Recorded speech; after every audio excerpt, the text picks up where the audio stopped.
আসসালামু আলাইকুম। দৈনিক পুনর্জাগরণ BD24 নিউজে আপনাদেরকে স্বাগতম।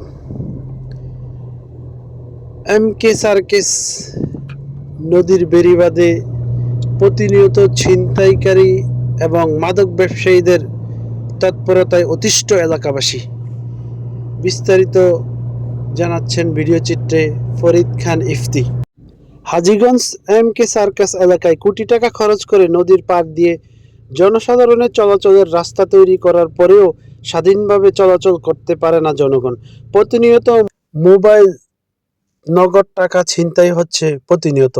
এলাকাবাসীর দাবি, বহিরাগত ছিনতাইকারীরা এসে এখানে এই ঘটনা ঘটাচ্ছে। মহানগর কৃষক দলের সদস্য মহিলা বিষয়ক সম্পাদিকা লিপি খন্দকার বলেন, গার্মেন্টস কর্মীদের জন্য আতঙ্ক এই নদীর পার। মাস শেষে তারা যখন বেতন পায় তখন এই রাস্তা দিয়ে যাওয়ার সময় ওত পেতে থাকা কিছু সন্ত্রাসীরা সুযোগ বুঝে তাদের থেকে সর্বস্ব কেড়ে নেয়। তাদের টাকা পয়সা, মোবাইল সহ স্বর্ণালংকার।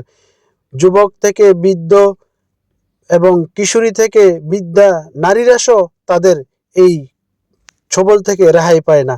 MK সার্কেসের মধ্যে এমন ঘটনা প্রতিদিন কিভাবে ঘটে তা প্রশাসনকে অবশ্যই খতিয়ে দেখতে হবে এবং এলাকাবাসী, আইনশৃঙ্খলা বাহিনীর কাছে একটাই চাওয়া, তারা যেন তাদের এই দুর্দশা লাঘবে জরুরি ব্যবস্থা গ্রহণ করে।